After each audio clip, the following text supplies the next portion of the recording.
Question है, केंद्रीय सांख्यिकी संगठन का प्रमुख कार्य क्या है? पूछ रहा है सीएसओ, सेंट्रल स्टैटिस्टिकल ऑर्गेनाइजेशन का कार्य क्या है? तो पहले सीएसओ के बारे में बता देते हैं। सीएसओ की स्थापना कहां पर हुई और कब हुई? सीएसओ की स्थापना हुई है 2 मई 1952। कब हुई है? 2 मई 1952 को, और इसका मुख्यालय है नई दिल्ली में। ये नई दिल्ली में बैठ करके क्या काम करता है? नई दिल्ली में बैठ करके ये राष्ट्रीय आय का अनुमान एकत्र करता है। राष्ट्रीय आय के अनुमान को एकत्र करने की जिम्मेदारी इसे दी गई 1954 में। तो 1954 से ये राष्ट्रीय आय के आंकड़े एकत्र करता है और बेसिकली प्रतिवर्ष एक ये किताब निकालता है जिसका नाम है राष्ट्रीय लेखा सांख्यिकी। क्या नाम है? राष्ट्रीय लेखा सांख्यिकी। राष्ट्रीय लेखा सांख्यिकी नाम की एक बुक निकालता है और इस बुक को ही आप श्वेत पत्र भी कहते हैं। क्या कहते हैं? श्वेत पत्र या व्हाइट पेपर भी कहा जाता है इसी किताब को। इसमें भारत के राष्ट्रीय आय संबंधित सभी आंकड़े होते हैं। तो क्लियर फ्रेंड्स, सीएसओ का कार्य है भारत में राष्ट्रीय आय का अनुमान लगाना। सेम इसी पैटर्न पे अगला सवाल है जिसके लिए तैयार रहिए आप, कि भारत में राष्ट्रीय आय का आकलन करने के लिए उत्तरदायी सरकारी एजेंसी कौन सी है? अब आपको यह चेक करना है कि सीएसओ एक गवर्नमेंट ऑर्गेनाइजेशन है या नहीं। तो यहां पर उत्तरदायी सरकारी एजेंसी मतलब रिस्पॉन्सिबल नेशनल क्या बोलते हैं एजेंसी, ऑफिशियल एजेंसी की बात हो रही है। इसी पॉइंट को हिट करने के लिए मैंने ये क्वेश्चन लिया है, क्योंकि ये जो उत्तरदायी सरकारी एजेंसी है ये आपको कंफ्यूज कर सकती थी, इसीलिए मैं ये क्वेश्चन ले आया हूं, क्योंकि यहां पर रिपीट होने के चांस थे, फिर भी मैंने रिपीट किया इसे। ये है सेंट्रल स्टैटिस्टिकल ऑर्गेनाइजेशन। तो इस क्वेश्चन ने क्लियर क्या किया? इस क्वेश्चन ने क्लियर किया कि सेंट्रल स्टैटिस्टिकल ऑर्गेनाइजेशन ये भारत सरकार की एजेंसी है, that is not non governmental asset. तो ये गवर्नमेंट का जो है एजेंसी है, ये पूरी तरह से सरकारी है। क्लियर? अगले क्वेश्चन पे चलते हैं जो आपके सीरीज का तीसरा सवाल है। भारतीय अर्थव्यवस्था के लिए हिंदू वृद्धि दर पद किसने बताया या बनाया था? तो who coined the term Hindu rate of growth for Indian economy? Basically ये दक्षिण भारत के अर्थशास्त्री रहे, दक्षिण भारत के अर्थशास्त्री रहे। इन्होंने देखा क्या कि भारतीय अर्थव्यवस्था 1951 से 1981 तक लगभग औसत वृद्धि दर अपनी 3.1 बनाए रही। मतलब ना ये बहुत ज्यादा अप होती ना बहुत ज्यादा डाउन होती, मतलब ये पूरी तरह से उसी तरह स्टेबल रही जैसे हिंदू अपनी परंपराओं के साथ स्टेबल रहता है। अपनी परंपराओं से ज्यादा छेड़छाड़ वो नहीं करता। सेम इसीलिए प्रोफेसर राजकृष्णा ने इस पे कमेंट किया, और वो कमेंट क्या था? हिंदू वृद्धि दर। कभी कभी प्रश्न बनता है कि हिंदू वृद्धि दर का संबंध किससे है? तो आपका आंसर होगा राष्ट्रीय आय से है। किससे है? राष्ट्रीय आय in the sense of national income से है। प्रोफेसर राजकृष्णा ने इसे जीडीपी से जोड़ के देखा, जीडीपी ग्रोथ रेट 3.1। तो ये है क्या? राष्ट्रीय आय से संबंधित एक कमेंट है जिसे किया किसने है? प्रोफेसर राजकृष्णा ने किया है, जो दक्षिण भारत के थे। ओके, अगले सवाल पे चलते हैं। नेक्स्ट क्वेश्चन आपका जो और भी बेहतर होने वाला है। स्वतंत्रोत्तर अवधि में आर्थिक सुधार भारत में पहली बार शुरू किए गए थे। The post independence period economic reform were first introduced in India under. तो स्वतंत्रता के बाद, स्वतंत्रता आपको कब मिली? 1947 में। आप उसी की वर्षगांठ अभी 2 दिन पहले मनाए हुए हैं। ठीक, तो आपको स्वतंत्रता मिली 1947 में। अब उसके बाद आर्थिक नीतियां आपकी लागू हुई।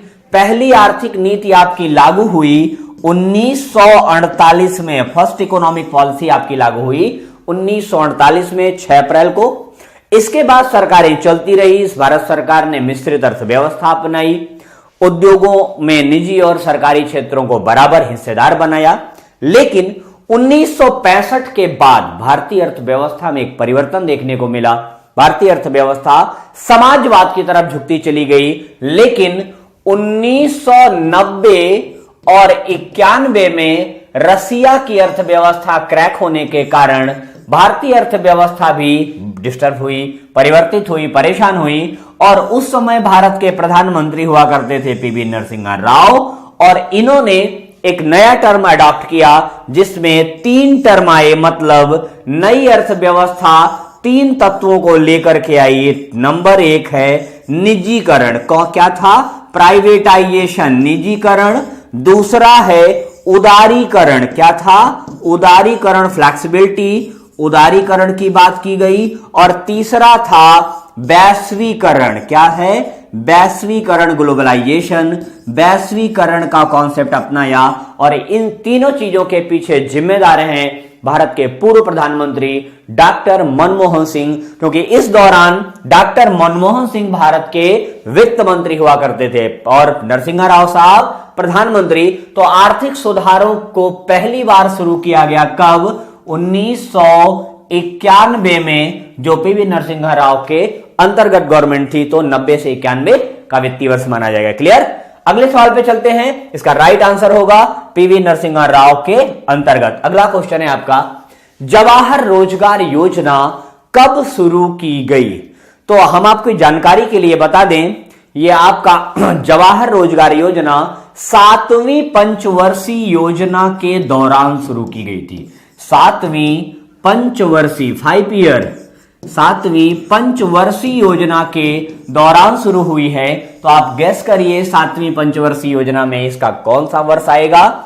2 वर्ष हैं यहां पर जो दिखाई दे रहे हैं 7वीं पंचवर्षीय योजना के। इनमें से राइट आंसर आपका होगा 1989। तो 1989 में यह 88-89 के वित्तीय वर्ष में शुरू की गई जवाहर रोजगार योजना। क्लियर? अगले क्वेश्चन पे चलते हैं। नेक्स्ट क्वेश्चन आपकी जानकारी के लिए इसको बता दें कि आपकी 7वीं पंचवर्षीय योजना कब से कब तक होगी। देखिए, 5वीं पंचवर्षीय योजना आपकी 4 साल चली थी, ठीक, 1978 में बंद कर दी गई। 6ठी पंचवर्षीय योजना आपकी 2 साल बाद अडॉप्ट की गई, मतलब 78 से 80 तक आपका योजना अवकाश रहा, ठीक। 80 से 85 तक आपकी 6ठी और 85 से 90 तक आपकी 7वीं पंचवर्षीय योजना रही। तो ये आपकी 7वीं पंचवर्षीय योजना 1985 से 90 तक रही और इसी के मध्य आएगा 1989 इसी के मध्य आ रहा है। क्लियर? अगले क्वेश्चन पे चलते हैं। नेक्स्ट क्वेश्चन आपका ये रहा, ठीक। भारतीय रिजर्व बैंक का राष्ट्रीयकरण कब किया गया था? तो वो आप सोचिए और आंसर दीजिए। मैं रिजर्व बैंक के बारे में बताता हूं।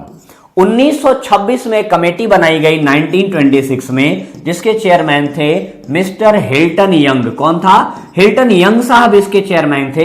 हिल्टन यंग ने सिफारिश की तो 1934 में एक एक्ट पारित किया गया जिसका नाम था आरबीआई एक्ट, और इसी एक्ट में जो नियम कानून बनाए गए उसी के आधार पर 1 अप्रैल 1935 को आरबीआई की स्थापना की गई। और यह स्थापना की गई तो इस समय ब्रिटिश गवर्नमेंट था।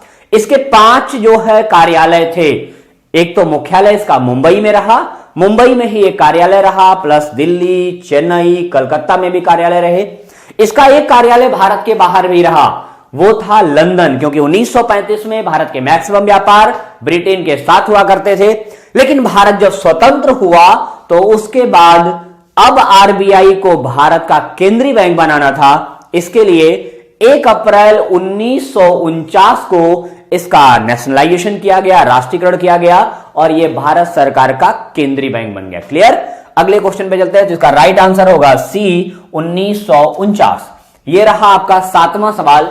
मिश्रित अर्थव्यवस्था का क्या आशय है? The term of mixed economy denotes. क्या है मिश्रित अर्थव्यवस्था? देखिए, भारत जब स्वतंत्र हुआ 1947 में, 1947 में, तो इस समय भारत की जो विशेषता थी वो थी गरीबी, पहली विशेषता। दूसरी विशेषता थी बेरोजगारी, ये सब विशेषताएं रही भारत की, ठीक, बेरोजगारी। और तीसरी सबसे अच्छी वाली विशेषता थी भूखमरी, ठीक। इन विशेषताओं के साथ भारत जन्म लिया था। तो गरीब और भूखी जनता से सरकार कितना कर वसूल सकती है? तो जनता ही नहीं, सरकार भी गरीब थी। तो सरकार भी गरीब थी, सरकार के पास भी पूंजी नहीं थी, सरकार पूंजी अभाव में थी और जनता भी गरीब थी। तो भारत सरकार ने एक बीच का रास्ता चुना, ना ये समाजवाद की तरफ गई, ना ही मिश्रित अर्थव्यवस्था, ना ही पूंजीवाद को अपनाया, बल्कि एक ऐसा रास्ता चुना जहां सरकार भी इन्वेस्ट करे और पूंजीपति भी इन्वेस्ट करे। मतलब यहां पर निजी और सार्वजनिक दोनों क्षेत्रों का अस्तित्व देखने को मिला। गवर्नमेंट सेक्टर भी इन्वेस्ट कर रही थी और प्राइवेट सेक्टर भी इन्वेस्ट कर रही थी। तो जब किसी एक अर्थव्यवस्था में गवर्नमेंट सेक्टर और प्राइवेट सेक्टर दोनों मिलकर प्रोडक्शन करते हैं तो उसे कहा जाता है मिश्रित अर्थव्यवस्था या मिक्स्ड इकोनॉमी, जैसा कि भारत में। क्लियर? आगे चलते हैं। नेक्स्ट आपका 8वां सवाल ये रहा, भारत में बीमा क्षेत्र नियंत्रित किया जाता है। भाई बीमा, इंश्योरेंस की बात हो रही है, तो इंश्योरेंस आरबीआई द्वारा, सीआईआई द्वारा, आईआरडीए द्वारा या सेबी द्वारा। तो यहां पर आरबीआई, रिजर्व बैंक आपका केंद्रीय बैंक है, इसका बीमा से कोई वास्ता नहीं। ठीक, सीआईआई, ठीक, सेंट्रल इंटेलिजेंस एजेंसी की बात हो रही है, इसका भी आपसे कोई वास्ता नहीं। IRDA, Indian insurance regulatory development authority, बिल्कुल इरडा की बात हो रही है यहां पे। और इरडा जिसकी स्थापना कब की गई? 1999 में की गई। और जब स्थापना की गई तो इसका कार्यालय कहां पर था? इसका कार्यालय था कहां पर? दिल्ली में। इसका कार्यालय दिल्ली में रहा सन 2001 तक। 2001 में इसका कार्यालय शिफ्ट किया गया और कहां पर बनाया गया? इसका मुख्यालय अगर आप बात करें तो इसका मुख्यालय इस समय कहां पर है? हैदराबाद में है। हैदराबाद में मुख्यालय कब आया? सन 2001 में आया। तो ये है बीमा क्षेत्र को नियंत्रित करने वाली एजेंसी, इंश्योरेंस सेक्टर को नियंत्रित करती है। इसका फुल फॉर्म होगा insurance regulatory and development authority, insurance regulatory and development authority. Clear? आगे चलते हैं आपके इस सेशन के 9वें सवाल पर। ओके, ये रहा आपका 9वां सवाल। किसके निर्यात द्वारा सर्वाधिक विदेशी मुद्रा अर्जित की जाती है? भारत की जनसंख्या खुद ही इतनी ज्यादा है कि निर्यात करने के बहुत से चांस नहीं बन पाते, क्योंकि खपत यहां ज्यादा है। दुनिया की सबसे बेहतर, सबसे बड़ा, सबसे अधिक आबादी वाला बाजार माना जाता है ये। ठीक, तो यहां पर इंजीनियरिंग गुड्स भी हैं, रत्न और आभूषण भी हैं, खनिज पदार्थ हैं, चाय हैं। तो भाई चाय में इंडिया का स्थान पहला नहीं है और इससे ज्यादा मुद्रा भी नहीं आती, क्योंकि भारत के लोग खुद बहुत चाय पीते हैं। खनिज पदार्थों का भी भारत में बहुत ज्यादा प्रचुर भंडार नहीं है, डिपेंडेंट है वो भारत। ठीक, इंजीनियरिंग का सामान, इंजीनियरिंग के सामान का निर्यात भारत में होता है, जरूर होता है, चाय का भी होता है, खनिजों का भी होता है, बट इन सब में सबसे ज्यादा निर्यात होता है किसका? रत्न एवं आभूषण का। तो ज्वेलरीज का आभूषण जो है काफी ज्यादा एक्सपोर्ट होता है। इस समय भारत में विदेशी मुद्रा अर्जित करने का सबसे बेहतरीन जरिया है रत्न और आभूषण, नंबर 1 पर है। आगे चलते हैं। इस सेशन का लास्ट सवाल होगा, किस पंचवर्षीय योजना का मुख्य उद्देश्य आर्थिक आत्मनिर्भरता थी? ठीक, तो achieve economic self reliance was the main object of which 5-year plan. तो आपके यहां योजना आयोग द्वारा पंचवर्षीय योजनाएं बनाई जाती थी। योजना आयोग ने प्लानिंग कमीशन, जो कि आज अस्तित्व में नहीं है, इसके जगह पर एक नई संस्था आई है जिसे आप कहते हैं NITI, NITI Aayog, national institute for transforming India, भारतीय राष्ट्रीय परिवर्तन संस्थान। लेकिन 15 मार्च 1950 को यह प्लानिंग कमीशन बनाया गया था। मिस्टर पंडित जवाहरलाल नेहरू ने इसको फॉर्मेट किया था एक मंत्रिमंडलीय प्रस्ताव से, और इसके लिए सिफारिश की थी मिस्टर केसी नियोगी ने। केसी नियोगी समिति की सिफारिश पर यह बना था और यह अस्तित्व में कब से कब तक रहा? यह अस्तित्व में 15 मार्च 1950 से कब तक रहा? 31 दिसंबर 2014 तक यह अस्तित्व में रहा। 31 दिसंबर 2014 को इसे पूर्णतः फिनिश कर दिया गया और इसने कुल इतने दिनों में 12 पंचवर्षीय योजनाएं बनाई और 7 एक वर्षीय योजनाएं बनाई। तो इन हर योजनाओं का अलग अलग टारगेट था। यहां पर प्रश्न है कि यहां क्या है, आत्मनिर्भरता।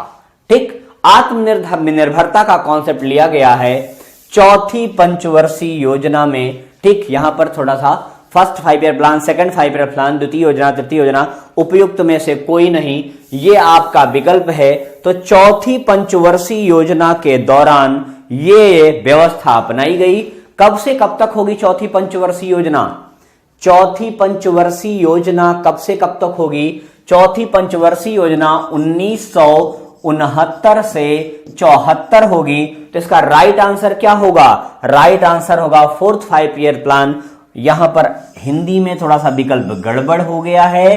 ठीक, तो फोर्थ 5 ईयर प्लान इसका राइट आंसर है। 1969 से 74 तक इस योजना का प्रारूप बनाया गया मिस्टर गॉडगिल के द्वारा। किसके द्वारा? गॉडगिल, DR गॉडगिल, जो योजना आयोग के उस समय उपाध्यक्ष हुआ करते थे। और इस योजना का मॉडल बनाया 2 लोगों ने मिलकर, जिनका नाम है एलन मात्रे और अशोक रुद्र। क्या नाम है? एलन मात्रे और अशोक रुद्र। एलन मात्रे प्लस अशोक रुद्र।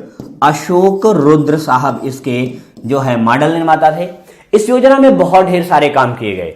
आत्मनिर्भरता की प्राप्ति के लिए पहली बार भारत सरकार ने यहां पर परिवार नियोजन का कार्यक्रम अपनाया। और शायद ये वही कार्यक्रम है परिवार नियोजन जिसमें जबरन नसबंदी की गई। इंदिरा सरकार की आलोचना हुई और जनता उनसे इतनी नाराज हुई कि इसके बाद जो चुनाव हुआ 1976-77 में, उसमें कांग्रेस सरकार पहली बार सत्ता से बाहर हुई और नई सरकार आई। क्लियर? तो यह योजना जो 5 वर्षों तक चली 1969 से 74 तक, इसी चौथी योजना का मुख्य उद्देश्य था आत्मनिर्भरता। अब योजना आयोग खत्म, नीति आयोग शुरू। और नीति आयोग जो जिसे आप national institute of transforming India कहते हैं, इसकी स्थापना की गई 1 जनवरी सन 2015 को। कब? 1 जनवरी सन 2015 को। और इसका भी चेयरमैन जो है आपके देश का प्रधानमंत्री होता है। और योजना आयोग का भी चेयरमैन आपके देश का प्रधानमंत्री ही होता था। क्लियर? तो फ्रेंड्स, आज के सेशन में बस इतना ही रखते हैं।